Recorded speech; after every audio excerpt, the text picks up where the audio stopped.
যখন ধরে নিয়ে যায় তখন আপনাদের অবদান অনেক ছিল, এটার জন্য আমি কৃতজ্ঞ অবশ্যই। আমি যেই কারণে আজকে লাইভ করতে আসলাম যে যেখানে আপনারা সবাই যেহেতু স্টুডেন্টরা আন্দোলন করেছে আমার পক্ষে, যেটা আমাকে সাহায্য করেছে, আল্লাহ সুবহানাহু ওয়া তাআলা তো সবচেয়ে সাহায্য করেছে, তো অবশ্যই আলেম ওলামারা আমার ব্যাপারে ফেসবুকে অনেক কথা বলেছেন, তার জন্য আমি কৃতজ্ঞ। তো আমি আসলে সবার কাছে কৃতজ্ঞ। অনেক আইনজীবী আমার জন্য দাঁড়িয়েছে, তাদের কাছে আমি কৃতজ্ঞ। এমনকি কিছু পুলিশ আমার নিয়ে তারাও প্রতিবাদ করেছেন যে আমাকে কেন ধরা হলো। তো সব কিছু নিয়ে আমি সবার কাছে কৃতজ্ঞ। তাই এর বিনিময়ে আমি হয়তোবা কিছু দিতে পারবো না, হয়তোবা একটা গল্প দিতে পারবো। আমি আপনাদের কাছে একটা গল্প প্রেজেন্ট করতে এসেছি। এই গল্পটা আপনাকে শেয়ার করি, ইনফর্মালি কথা বলি, গল্পটা আপনাকে দেখাই, আপনাদের গল্পটা হয়তোবা ভালো লাগতে পারে, তাই এই গল্পটা আমি আপনাদেরকে বলতে চাই। প্রথম আপনারা অনেকেই প্রশ্ন করছেন, আমি একটা স্ট্যাটাস দিয়েছিলাম যে এই উম্মাহ কি এক না এই উম্মাহ বিভক্ত। আমি স্ট্যাটাসে বলেছি যে আমাকে ধরলে আপনারা কি করবেন। এটা কেন বলেছি, আমি কেন আগের থেকে এই কথাটা বলবো, বা এর উত্তর হচ্ছে আমি আসলে আগের থেকে জানতাম আমার নাম হানাদার লিগার বাহিনী, আমার নাম এসেছে। প্রথমে গল্পের শুরুটা হচ্ছে, আমি একটা টাইমে দেখা যাচ্ছে আন্দোলনটা দমে যাচ্ছিল, তো তখন সাদিক ভাই উনি আমাকে আসলে বলেন যে আমরা কি করতে পারি এখন, মানে আপনাকে ধরলে হয়তো বা আন্দোলনটা আরো চাঙ্গা হবে। তাই আমি বললাম না, আমাকে ধরার সম্ভাবনা কম, আমাকে ধরাটা বোকামি হবে, কারণ আমাকে ধরলে জনগণ আন্দোলন করবেই। তো এইটা আমি মনে করি না আওয়ামী লীগ এরকম বোকামি করবে, তো এইটাই বলেছি। বাট আমাকে যদি ধরে তাহলে আমি ব্যবস্থা করব। তো তাই আমি এই কথা সূত্র ধরে আমি দিন যাচ্ছিলাম যে আমাকে ধরার প্রশ্ন আসে না। বাট আমি তারপরও প্রস্তুতি নেওয়া শুরু করি, আমি বিভিন্ন একটা নামের লিস্ট করি যে আমাকে ধরা মাত্র কে কি করতে হবে, এবং এটা আমার ছোট বোনকে আমি শিখিয়ে দিই যে তুমি আমাকে ধরলে এই নাম্বারে, এই সব নাম্বারে ফোন দিবা, এনাকে এই কথা বলবা, ওনাকে এই কথা বলবা, অ্যাডভোকেট নাম্বার, মিডিয়ার নাম্বার, সবার নাম্বার আমি দিয়ে রেখেছিলাম। তারপরে একদিন হঠাৎ ডক্টর সরওয়ার হোসেন উনি আমাকে ফোন করে আমাকে বলেন যে আসিফ, তোমার আর আমার নাম এসেছে, তোমার আর আমাকে আটক করা হবে, তুমি এখন, আমি এইটা লাস্ট ফোন দিলাম তোমাকে, তুমি এখন তাড়াতাড়ি পালাও। তো উনি আমাকে অবশ্যই 100% ভালোবাসেন, না হলে উনি রিস্ক নিয়ে আমাকে ফোন দিয়ে জানাতেন না, কারণ আমাদের সবার ফোন ট্র্যাকিং হচ্ছে। এটা জেনেও ডক্টর সরওয়ার হোসেন আমাকে ফোন দিলেন, এবং ফোন দিয়ে উনি আমাকে পালাতে বললেন, কিন্তু আমি রাজি হলাম না। কারণ আমাকে যদি ধরে, এই বোকামিটা যদি তারা করে, তাহলে তারা নিজেরাই বিপদে পড়বে। আর আমি কেন পালাবো? আমি যদি পালাই তাহলে তো মানে এটা তো আমি কোনো অপরাধ করি নাই। আমি যদি অপরাধ না করি তাহলে আমি পালাবো কেন? তাই আমি পালাই নাই। আমি একদম স্ট্রং ছিলাম। আমি পালাই নাই। আমি মোটামুটি প্রিপারেশন নিচ্ছি যে আমাকে ধরে মেরে ফেলা হবে অথবা আমাকে টর্চার করা হবে, দুইটার একটা কি হবে, বাট আই ডোন্ট কেয়ার। যদি এটা উম্মার কাজে দেয় তাহলে আলহামদুলিল্লাহ। তারপরে যে আমার বোনের যেগুলো প্রস্তুতি আছে, আমি নিজে একটা ভিডিও বানাই। আপনি যদি এই ভিডিও, সেখানে আমি বলি যে আমার যদি ভিডিওটা দেখেন তাহলে তার মানে আমি মৃত, আই এম ডেড, অথবা আমি গুম, এরকম একটা ভিডিও করে রাখি। তো করে আমার বোনকে সব শিখিয়ে দিই যে আমাকে ধরলে এটা করবা, ওইটা করবা, এটা করবা, এর কাছে যাবা, একে ফোন দিবা, সব একটা লিস্ট আমি করি। তো করার পর আমি আসলে মানসিকভাবে প্রস্তুত হয়ে যাই যে I can be dead, I can be killed, আমি শেষ হয়ে যাব। বা শেষ না হলে আরো খারাপ, যদি মেরে ফেলে তাহলে তো ভালোই, আপনারা তো জানেন তারা কি পরিমাণ অমানবিক টর্চার করতে পারে। তা আমি আসলে মরাটাই বেস্ট সিচুয়েশন ধরে নিয়ে আমি প্রস্তুতি নিয়েছি। তারপর আমি মনে করেন অপেক্ষা করে একদিন ওই দিন রাতে 1টার সময় বেল বাজে। তখন আমার মনে হয় যে রাজাকাররা আসছে বা ওই লিগার হানাদাররা আসছে। তা আমি যে দরজায় দেখি কি আমার দারোয়ান। তা আমি ঘুমের মধ্যে ছিলাম, তো আসলে ওইভাবে চিন্তা করি নাই যে এইটা একটা ট্র্যাপ। আমি খুলে দারোয়ানকে জিজ্ঞেস করতে গেলাম কি, সাথে সাথে দরজা ধাক্কা দিয়ে হানাদার লিগার বাহিনী ঢুকে গেল। আমি তো মানসিকভাবে প্রস্তুত, এখন ঢুকে গেছে, এখন তো আর কিছু করার নাই। আমি বললাম আপনারা দাঁড়ান, আমি আসতেছি। এটা বলে আমি আমার ছোট বোনের কাপড় নিয়ে আসতেছি। তো আমি আমার ছোট বোনের রুমে গিয়ে আমি ওর চুলটা টান দিলাম। ও রাগ করে উঠে বসলো, আমার দিকে তাকালো। তো আমি বললাম দে আর হিয়ার। তো বললো কে? পুলিশ। আমি বললাম you know what to do, তুমি জানো তোমার এখন কি করতে হবে, এই শেষ কথা। তারপর আমি একটা কাপড় নিলাম, নিয়ে আমি ওদের সাথে চলে গেলাম। ওরা আমার বাসার যে সিসি ক্যামেরা ওগুলো সব বন্ধ করে রেখেছে, কিন্তু লাকিলি একটা ক্যামেরা অন ছিল, ওরা বুঝে নাই সেটা, ওটাকে তারা ক্যাপচার হয়ে গেছে যে তারা এগুলো নিয়ে গেছে। প্রথম দিন রাতে তারা আরও কয়েকজনকে ধরার চেষ্টা করলো, পায়নি, আমাকে নিয়ে তার ডিবি অফিসে নিলেন। ওইখানে যে অবস্থা, মানে একটা ভয়ঙ্কর অবস্থা, মানে 80-100 জনের মতো লোক ছোট একটা স্পেসে, মানে কেউ বসলে কেউ শয়, কেউ শুইলে কেউ বসে, একসাথে সবাই শোয়ার স্পেস নাই। ওইখানে আরেকটা এশিয়ান ইউনিভার্সিটির একজন প্রফেসর ছিল, উনি মানে শোয়ারই চান্স পায়নি, উনি বসেই ছিলেন, কেন স্পেস নাই, মানে এত একটা কনজাস্টেড এরিয়া, ফ্যান নাই, একটা রুমে কিছু এসি ঢুকে আর বাকি সব রুমে হচ্ছে মানে একদম ফ্যান নাই, কিছু নাই, সব সময় লাইট থাকে, সব সময় সাউন্ড থাকে, আপনি ঘুমাতে পারবেন না।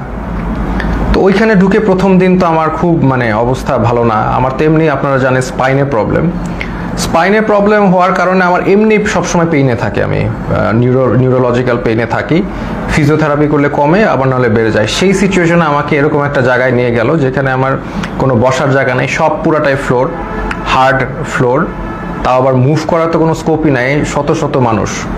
তো এরকম জায়গায় প্রথম একদিন ছিলাম, ওই রাতে ছিলাম। তারপরের দিন ওরা আমাকে ডেকে নিয়ে গেল উপরে নিয়ে তারা আমাকে প্রশ্ন করলো যে আপনি ব্র্যাকে কয়জন শিবির আছে। আমি বললাম আমি তো শিবির করি না, আমি কীভাবে জানবো ব্র্যাকে শিবির কয়জন আছে বা কি। এরকম অনেক প্রশ্ন করলো বারবার। তারপর অ্যাট ওয়ান পয়েন্ট তাদের মধ্যে ওই হানাদার লিগার বাহিনীর একজন, উনি আর কি জিজ্ঞেস করলো, বলেন তো এই কোটা দিয়ে আপনি এত কথা বলেন, কোটার পদ্ধতি কি, বিসিএস এর সিলেকশন প্রসেসটা কি। তা আমি তো আসলে বলতে পারি নাই, কারণ হচ্ছে আমি মানে মেন্টালি তো ওই লেভেলেই নাই, তাই না, আমি একটা মানে ভয়ঙ্কর একটা অবস্থায় আছি, ওই লেভেলেই নাই। তো তারপরে ওরা কি করলো, ওরা এসে আমাকে মনে করেন আমাকে ধাক্কা দিল, আমার তো স্কেচ নিয়ে হাঁটতে হয়, আপনারা জানেন একটা লাঠি নিয়ে হাঁটতে হয়, সে আমাকে ধাক্কা দিল, তারপর আমার মুখে হিট করা শুরু করলো। তো হিট করা শুরু করলো আমাকে, 6টা হিটের পরে আমি আসলে মানে অজ্ঞান হয়ে যাচ্ছিলাম। তো অজ্ঞান হয়ে যাচ্ছিলাম, তারা আমাকে বলে না ডোন্ট এরকম করে আমাকে দাঁড় করাইলো, আবার 2-4 বার হিট করলো। তো তারপরে তারা আমাকে মানে বললো যে আপনি তো খুব খারাপ জায়গায় আসছেন, আপনার বাম পায়ে প্রবলেম, ওই ডান পাকে আমরা একদম ইয়ে করে আপনাকে পুরোপুরি লুলা বানাই দেবো। তো এরকম একটা কথা বললো, এবং আরেকজন লাঠি নিয়ে আসলো আমাকে মারবে, পরে ওরা লাঠি দিয়ে হিট করে নাই, না করে আমাকে ওই জায়গায় আবার সেই জায়গায় যেখানে রাখে সেখানে নিয়ে গেল। তো ওই জায়গায় আবার আমার থাকা শুরু হলো। মানে ওইখানে এমন একটা জায়গা, বললাম তো, কেউ যে এটা ফার্মের মুরগির মতো, ওইখানে কেউ মুভ করতে পারে না, কারণ এত মানুষ, এত শর্ট জায়গায় মুভ করার, কেউ হাঁটার কোনো সিস্টেম নাই। ওই যে আমি বললাম আপনাদের, কেউ শুলে কেউ বসে, কেউ বসলে কেউ শোয়, মানে আর সবসময় লাইট আর সাউন্ড কন্টিনিউয়াস, ঘুমানোর কোনো স্কোপ নাই। ওইখানে সবচেয়ে ভ্যালুয়েবল রিসোর্স হচ্ছে একটা বোতল, কারণ আমরা তো ফ্লোরের মধ্যে শোন, তো ওখানে তো হার্ড ফ্লোর, ওইখানে কেউ যদি একটা বোতল পায় আলহামদুলিল্লাহ, মানে এটা মানে ভ্যালুয়েবল রিসোর্স। তো ওই বোতলটার উপরে তারা মানুষ মানে পেলে যে খুশি। তা আমাকে অনেকে চিনেছে, ওইখানে চেনার কারণে দেখা যাচ্ছে 2 দিনের মধ্যে আমি একটা বোতল ম্যানেজ করলাম মাথায় দিয়ে শোয়ার জন্য ফ্লোরে, এই একটা অবস্থা। তো আরেকটা বিষয় হচ্ছে ওইখানে 80 জনের একটা টয়লেট, আর আমার তো এমনি যেহেতু হাই কমোড ইউজ করতে হয়, বিকজ আমার মানে স্পাইনে প্রবলেম আছে, তো ওইখানে লো কমোড, তাও আবার 80 জনের জন্য একটা, 100 জনের জন্য একটা। তো এত লোকের একটা কমোড তো বুঝতেই পারছেন কেউ ইউজ করতে পারে না ওইভাবে। সো আমি খাওয়া কমিয়ে দিলাম, because I have to go to the washroom, এটা তো যাওয়া যাবে না। আমি খুব কম খাওয়া শুরু করলাম যাতে টয়লেটে না যাওয়া লাগে। আর আরেকটা বিষয় হচ্ছে টয়লেটে ইউজ করে সাবানও তারা প্রোভাইড করে না কোনো রকম। সো এইরকম একটা কন্ডিশনে আমরা যাচ্ছি। আর এরপর থেকে আর কি আসলে জিনিসটা বুঝলাম যে বিষয়টা কি, আসলে বুঝার বিষয় ছিল, এখন আমি বুঝতে পারলাম। তো তারা প্রতিদিন ডাক দিবে, নাম কল করবে, ধরেন আপনার নাম হচ্ছে, ধরেন আমার নাম আসিফ মাহতাব, ধরে বলবে আসিফ মাহতাব, বাবার নাম শাহাবুর রহমান, এরকম বলবে, বলে নিয়ে যাবে, নিয়ে চোখ বাঁধবে, মুখ বাঁধবে, তারপর তাদেরকে ঝুলায় টর্চার করতে থাকবে, বাড়ি দিতে থাকবে বিভিন্নভাবে টর্চার, লাঠি দিয়ে পিটাবে, পায়ের তলায় পিটাবে, হাড়ের বিন্দে মারবে, মানে মানুষের শরীর নীল অবস্থায় তারা ফিরে যায়, নীল সারা শরীর মারতে মারতে রক্ত জমাট বেঁধে নীল অবস্থায় একজন লোক ফিরে জাস্ট। এবং তারা সাইকোলজিক্যালি একদম মানে অবভিয়াসলি নর্মাল না, কারণ তারা এখন নাম শুনলে, তাদের নামটা ডাক দিলে তারা ভরকায় ওঠে যে এখন মনে হয় তাদেরকে নিয়ে টর্চার করবে। তো এইরকম অবস্থা আমি দেখলাম বিষয়টা যে এরকম চলছে। তো এখন এরকম চলছে, আমি তো বুঝলাম যে হয়তোবা আমার সাথেও এরকম করবে, তারা তো বলেই দিছে আমাকে পাটা ভেঙে দিবে। তো এরকম একটা করবে এবং সবার সাথেই করছে। স্পেশালি জামাতের যারা আছে তাদেরকে, মানে জামাত যেহেতু বলে ফেলছে একবার, তাদেরকে মানে অমানবিকভাবে টর্চার করছে জামাত। আর নূর ভাইয়ের সাথেও ওইখানে দেখা হলো, নূর ভাইরে বললাম কি অবস্থা, তো নূর বলল যে যে ভাই আমাকে তো অনেক মারছে, হাত দিয়ে দেখালো, হাত নীল হয়ে গেছে। তো এই এই এই হচ্ছে সিচুয়েশনটা। আর ওখানে তো মানে আর সব সময় তো লাইট, বাইরে যে একটা আলো, বাইরে যে বৃষ্টি পড়তেছে নাকি এটা আমরা গেস করা শুরু করলাম যে বাইরে আদৌ বৃষ্টি পড়ছে কিনা, কারণ মোটা ওয়াল, কোনো উইন্ডো নাই, কোনো বাইরের কোনো আলো বাতাস তো আমি জানি নাকি, ভিতরের মধ্যে থাকি আমরা বদ্ধ ঘরে, শুধু আলো আর এই যে কনস্ট্যান্ট সাউন্ড, মানে এই একটা অবস্থা। তো এরকম যাচ্ছে, এরকম একটা অবস্থা যাচ্ছে। তো এখন দেখলাম অনেকে ভেঙে পড়তেছে। তো আমি আর কি আমি আমার মতো করে ইন্সপিরেশন দেওয়ার চেষ্টা করলাম যে আপনারা এইভাবে টর্চার হচ্ছেন, আপনি কি মনে করেন না আল্লাহ আপনাকে এটার জন্য রিওয়ার্ড দিবেন? আজকে আপনারা তো জানেন নবী করিম সাল্লাল্লাহু আলাইহি সাল্লাম বলেছেন যে আপনি যদি এইভাবে নির্যাতিত হন আপনার গুনাহ মাফ হচ্ছে, আপনাদের গুনাহ মাফ হচ্ছে। আপনার যদি গুনাহ এইখানে থাকার কারণে গুনাহ মাফ হয়ে জান্নাতুল ফেরদৌসে যেতে পারেন, এটা আপনার জন্য ভালো, নাকি এইখানে ভালো থাকলেন তারপর জাহান্নামে গেলেন, এটা ভালো? তো এইভাবে আমি সবাইকে একটু ইন্সপায়ার করার চেষ্টা করলাম, মোটিভেশন দেওয়ার চেষ্টা করলাম। আর আমার নিজের তো হেলথ কন্ডিশন ডিটোরিয়েট করতেছে প্রোগ্রেসিভলি, আর ওয়াশরুমের ইস্যুটা তো ছিলই। তো এইরকম একটা অবস্থায় সবাইকে মানে মোটিভেট করছি আমি। আর আমার নিজেরও তো ওই যে ফার্স্টের দিন যেভাবে আমার মুখে ফেসে হিট করেছে, এই পরে তো আমার একটা দিন জ্বরই ছিল, আমি শুয়েছিলাম। তো এই হচ্ছে আমাদের মানে সিচুয়েশন। আমি ওখানে একদিন শুয়েছিলাম, তারপরেও আমি সবাইকে মোটিভেশন দেওয়ার চেষ্টা করি। একটা ছেলে আসলো, সেই ছেলেটা কাঁদতে কাঁদতে, স্যার আমি তো কিচ্ছু করি না, আমি জাস্ট ইলেকট্রিক্যাল কাজ করি, আমাকে ধরে নিয়ে আসছে স্যার, আর ধরে নিয়ে আমাকে টর্চার করতেছে, কাঁদতে কাঁদতে শেষ। আমি বললাম কাঁদতেছো কেন? মানে তুমি পুরুষ মানুষ না? Are you not a man? তুমি কাঁদবা কেন? টর্চার করলে করবে। বলে স্যার আমাকে স্বীকার করতে বলে, আমি খুন করেছি, এই করেছি, আমি তো করি নাই স্যার। বলে করবা না, স্বীকার করবা না, তোমার পাটা যদি কেটেও ফেলে তারপরেও তুমি স্বীকার করবা না। কেন করবা? যেটা সত্যি সেটা বলবা, তুমি করবা না স্বীকার, আমাকে মেরে ফেলবে। তো ওইখানে আবার একটা জিনিস বুঝলাম যে সবাই কান্নাকাটি করে যে তাদের একটু মানে জেলে কবে যাবে, মানে তাদের জেল হচ্ছে তাদের জন্য স্বর্গ। ওইখানে যেভাবে টর্চার করে, যে নাম ডাকবে, বাবার নাম ডাকবে, দ্যাট মিনস তাদেরকে টর্চার করা হবে। তা এই জন্য তারা যদি জেলে যেতে পারে, এটার জন্য তারা দোয়া করে আল্লাহর কাছে, আল্লাহ আমাদের যাতে জেলে দেয়। তো এরকম অবস্থা। আমাকে তারপরের দিন, আমি তো অলরেডি এর মধ্যে তো আমি আমার বোনকে বলে আসছি, তার মানে আমার যে ভিডিওটা ছিল যে আপনি আমার ভিডিও দেখলে আমি মৃত, হ্যাঁ, তো এই ভিডিওটা আমি আশা করছি যে পোস্ট হয়ে যাবে। আমার বোনকে যেভাবে কাজ করতে বলেছি করবে, আর লয়াররা কাজ করবে। তো এটা আমি আশাবাদী ছিলাম যে ইনশাল্লাহ সবাই যার যার অবস্থা থেকে কাজ করবে, স্টুডেন্ট আন্দোলন করবে, যে এগুলো করার পরে এবং জনগণ যখন এটার এগেনস্টে কথা বলবে, আরেকটা ইস্যু হয়ে যাচ্ছে, ফার্স্ট অফ অল আরেকটা নতুন ইস্যু হয়ে যাবে, যেটা দিয়ে আবার আন্দোলন শুরু হবে।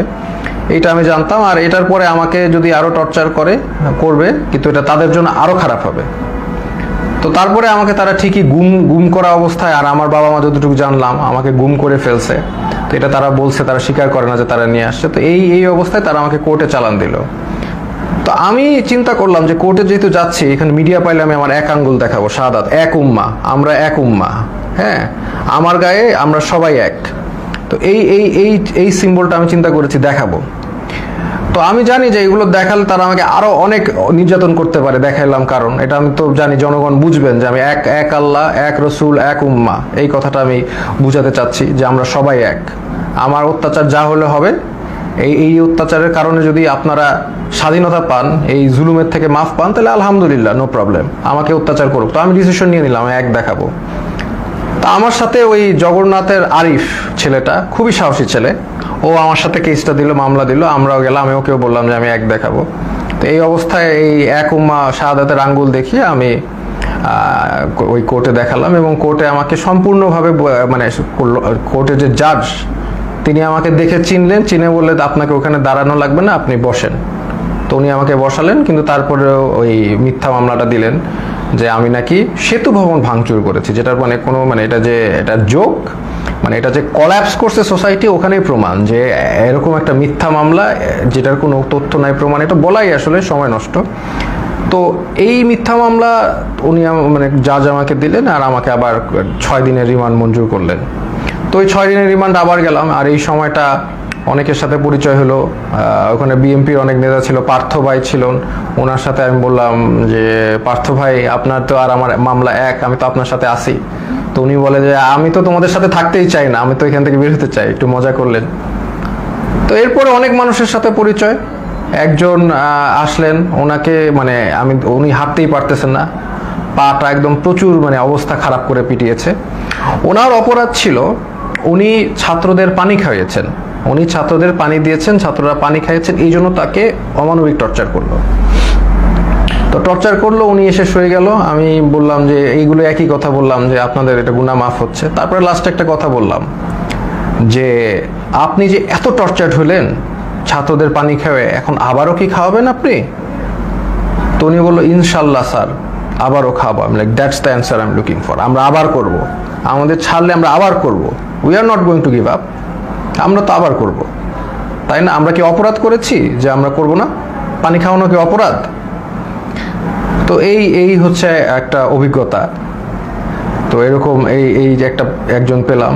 আরেকজন হচ্ছে মাদ্রাসা স্টুডেন্ট, তাকে বলছে খুন করেছে, সে পুলিশ খুন করেছে। এটা সে তাকে বলছে, এবং তাকে প্রতিদিন পিটায়, প্রতিদিন নিয়ে টর্চার করে। তো এটা নিয়ে আমরা হাসাহাসি করি, কারণ হচ্ছে এরকম একটা সিচুয়েশনে হাসাহাসি না করে যদি আমরা মেন্টালি ব্রেকডাউন করি, তাহলে এটা মানে হবে না। মানে এটা আমরা সব এইগুলো যা হয় সেটা নিয়ে হাসাহাসি করি। তাই আমি বললাম কি নিয়ে মেরেছে? বলে যে আমাকে বলেছে যে তুমি তো মাদ্রাসার স্টুডেন্ট, তুমি তো কোরআন পারো। বলে হ্যাঁ পারি। তো কোরআনকে বলছে অর্থ জানো? অর্থ জিজ্ঞেস করেছে, অর্থও সে পারে, সে কোরআনে হাফেজ। তো তারপর বলে কোরআনে হাফেজ রবীন্দ্রনাথ না কার বই পড়েছো? সে বলছে পড়েছি। তো বলে পড়লা কেন? এই অন্য এই নন ইসলামিক বই পড়া তো হারাম, এটা বলে আবার টর্চার করলো, হাতে পায়ে পিটালো। মানে খামুক, মানে একটা কিছু বলেই পিটায়। আমরা এটা নিয়ে হাসাহাসি করতে করতে শেষ। যে বলে ও বললো, আমিও বললাম যে কোনোভাবেই স্বীকার করবা না, যে তুমি যদি খুন না করে থাকো তুমি মিথ্যা মামলা দিও। বলে আমাকে আরো টর্চার করবে। বলে করবে। বললাম তো তোমাদের করাত দিয়ে হাত পা কেটে দিলেও স্বীকার করবা না, যেটা সত্যি সেটা বলবা। এরকম একজন সবচেয়ে কষ্ট লিখেছে যে মানে একটা ছেলে, ওর নাম হচ্ছে সানিয়াত ভাই। উনি হচ্ছে বিএনপির একজন মন্ত্রীর ছেলে, নাম বললাম না। তো ওরা আসলে খুঁজছিল তার বাবাকে পায়নি দেখে ওই ছেলেটাকে ধরে নিয়ে গেছে, সানিয়াত ভাইকে ধরে নিয়ে গেছে। তো সানিয়াত ভাইকে 4 দিন, উনি বলছে 4 দিন ওনাকে পিটিয়েছে, চোখ বেঁধে হাতে দিয়ে ঝুলিয়ে পিটিয়েছে। এবং সবচেয়ে যেটা উনি বললো যে ওনার মাকে ফোন দিয়ে শুনিয়েছে যে তাকে যে টর্চার করছে, এটা তার মাকে শুনিয়েছে ফোন দিয়ে লিগার হানাদাররা। তো লিগার হানাদাররা মাকে শুনিয়েছে যাতে বাবা এসে তাকে দেয় এবং ছেড়ে নেয়। আর যেহেতু ওনার বাবা আসছিল না, বা ওনার অবশ্যই তারা তো জানিয়ে যায়নি কোথায় গেছে, তাকে অমানবিক টর্চার করেছে। সেই ছেলেটা এমনি আমার মতোই, তার স্পাইনের প্রবলেম আছে, আমার মতোই অসুস্থ, এবং তাকে টর্চার করেছে বিভিন্নভাবে, হাতে পায়ে ঝুলিয়ে পিটিয়েছে। তো সে কাঁদতো অনেক, আমি সান্ত্বনা দিতাম, আমরাও সব বিষয় নিয়ে মজা করতাম। তো এইরকম একটা অবস্থা ওইখানে। প্রতিদিন নাম ডাকতো, প্রতিদিন নিয়ে পিটাতো। এমন রাত যে কোনো সময় ডাকতে পারে, সকাল 12টায়, মানে 12টায় ডাকতে পারে, রাত 1টায়, এনি টাইম নাম আসতে পারে। নাম আসলে they will take you and torture you. তো আমাকে টর্চার ওই প্রথম দিন যে হিট করে যে আমাকে থ্রেট দিল, তারপরে আমাকে কোর্টে চালান দেওয়ার পরে আমাকে আর টর্চার করে নাই। বাট আমি বিভিন্ন সময় ইনফরমেশন পাচ্ছিলাম, যেমন একজন মানে আমাকে ধরে নিয়ে গেছে, একজন পিটিয়ে আনছে, সে আমাকে ইনফরমেশন দিল যে আমার ব্যাপারে বলেছে যে অনেক ডিবি নাকি বলছে যে এই লোকটাকে কেন ধরলো, এটা তো ঠিক হয় নাই। আবার আরেকজনকে ধরে পিটিয়ে এনেছে, সে বললো যে স্যার আপনার ব্যাপারে ডিবি কথা বলছিল যে আপনার ব্যাপারে 40 জন লয়ার দাঁড়িয়ে গেছে, এত সংখ্যক লয়ার তারা কখনো দেখে নাই, আপনি খুব ইন্টেলিজেন্ট মানুষ, এগুলো তারা বলছে। দেখা যাচ্ছে তাদের আমার প্রতি একটা রেসপেক্ট ছিল। ওই একদিন হিট করার পর তারা আমাকে হিট করে নাই, বাট দ্যাট ডাজন্ট ফরগিভ তারা অন্য যাদেরকে এইভাবে টর্চার করেছে। ফার্স্ট অফ অল, একটা পুলিশ একটা ডিটেইনিকে কখনো হিট করতে পারে না। That is a crime, that is criminal, they committed crime against humanity, তাই না? এটা ইন্টারন্যাশনাল, আন্তর্জাতিক ট্রাইব্যুনালে তাদের বিচার হওয়া উচিত। তারা যেভাবে মিথ্যা মামলা দিয়ে টর্চার করে মানুষকে, এটা তো কখনোই মানে ইটস নট অ্যাকসেপ্টেবল। তো এরকম দিন যায়, তখন হঠাৎ তাদের দেখলাম টোন একদম 180 চেঞ্জ হয়ে গেছে। তারা তখন মানে বিএনপি যারা লিডার আছে তাদেরকে একদম খাবার টাবার এনে দিচ্ছে, সবার সাথে ভালো বিহেভ, এরকম। তখন আমরা মোটামুটি আমরা বুঝতে পারলাম যে তারা আসলে বাইরে কিছু একটা হচ্ছে, সামথিং ইজ হ্যাপেনিং, কারণ আমরা তো কোনো ইনফরমেশন পাই না। সামথিং ইজ হ্যাপেনিং, আদারওয়াইজ তারা এরকম চেঞ্জ করবে না কেন? তারা ডেফিনেটলি তাদের বাইরে কিছু একটা হচ্ছে, এইটা নিয়ে তারা তাদের টোন চেঞ্জ করে ফেলেছে, এবং তারপর থেকে দেখা যাচ্ছে তারা সবার সাথে মোটামুটি ভালো বিহেভ এবং আস্তে আস্তে ছেড়ে দিচ্ছে। মাঝখানে কিছু স্টুডেন্টদের ধরে আনলো, ওই তারাও মানে অনেক কান্নাকাটি করে শেষ। এবং একটা ছেলে ছিল যাকে আমার মনে পড়ে, খুবই স্মার্ট ছেলে, আমিনুল। তো আমিনুল হচ্ছে 14 বছর বয়স, ধরে নিয়ে আসছে, এবং অন্য যেগুলো ছেলে ছিল তারা একদম একদম ব্রেকডাউন করেছে মেন্টালি, বাট আমিনুল ছেলেটা ও হচ্ছে মোহাম্মদপুরে থাকে খুব সম্ভবত, খুব সাহসী, নারুটোর গেঞ্জি পরে হাইটে বেড়াচ্ছে, মানে ও he doesn't care.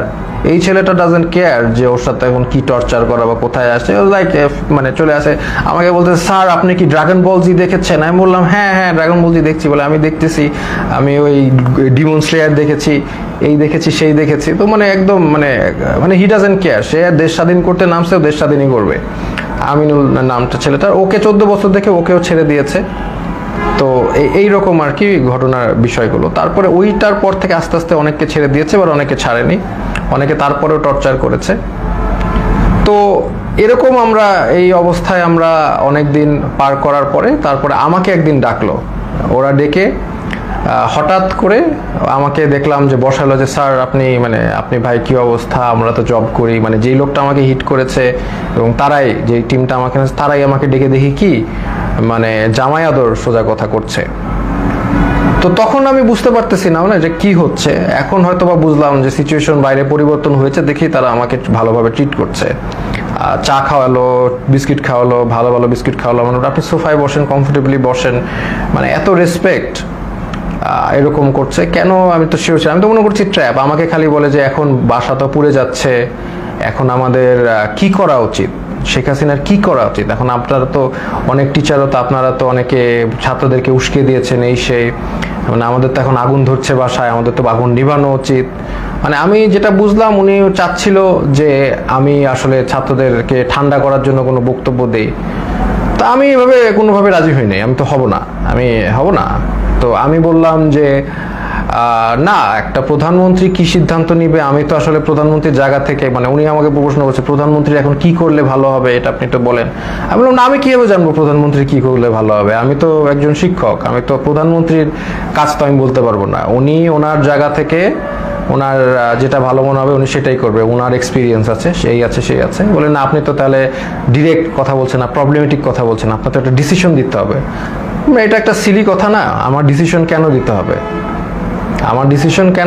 Owner decision আমি কেন দিব? তো এইগুলো তো অবশ্য তখন বলি নাই, সিচুয়েশন তো বুঝতেই পারতেছেন। তো এরপরে তারা আমাকে নিয়ে আসছে, তো নিয়ে এসে আবার ওখানে রেখে দিয়েছে। তারপরে আমাকে ওই আমাকে আবার কোর্টে নিয়ে গেল, এবং কোর্টে নিয়ে তারা আমাকে জেলে পাঠিয়ে দিল। তো জেল থেকে তারপরে আর কি 2-1 দিন ছিল, আর তখনই আমি জেল থেকে আসলে খবরটা পাই, যে আমি পাই নাই, ওই আমার যে সানিয়াত ভাই উনি আমার সাথে ছিল, উনি বেসিক্যালি খবরটা পাই দেখলাম উনি পড়ে কাঁদতে, মানে চোখ দিয়ে পানি পড়তেছে, কাঁদতেছে। তো উনি বললো কি হলো, তো ওখান থেকে বললো যে শেখ হাসিনা দেশ থেকে চলে গেছে। আমরা তো কেউ বিশ্বাস করি না, বললাম না এটা কেন, এটা পসিবল না। তো তারপরে আরো রিলায়েবল সোর্সগুলো থেকে জানতে পারলাম যে শেখ হাসিনা ইনডিড দেশ থেকে পালিয়েছে, এবং গণভবন ঘেরাও, আলহামদুলিল্লাহ। এই হচ্ছে ঘটনা। তো এইটার পরে দেখা যাচ্ছে যে আমাদের জেলে সব ছেড়ে দিয়েছে, তখন একটা মানে সবাইকে ছেড়ে দিয়েছে যারা আছে, পলিটিক্যাল নন পলিটিক্যাল প্রবলেম ছিল। তখন জেলের যারা মানে গার্ড, তাদেরকে দেখা যাচ্ছে একদল মানে ক্রিমিনালরা ওদেরকে মেরে ওরা আবার দেওয়াল ভেঙে পালানোর চেষ্টা করছিল। তো উপর থেকে অনেকবার তাদেরকে ওয়ার্ন করা হচ্ছে যে এটা করো না। লাস্ট পর্যায়ে একটা গুলি একজনের গায়ে লাগে, একজন কয়েদের গায়ে লাগে, উনি হয়তো বা মারা যান, আমি জানি না, আমি জানলা দিয়ে দেখছিলাম। তারপর এটা সিচুয়েশন ঠান্ডা হয়, হেলিকপ্টার দিয়ে আর্মি এসে সবাইকে আবার তাদের সেলে ঢুকায়।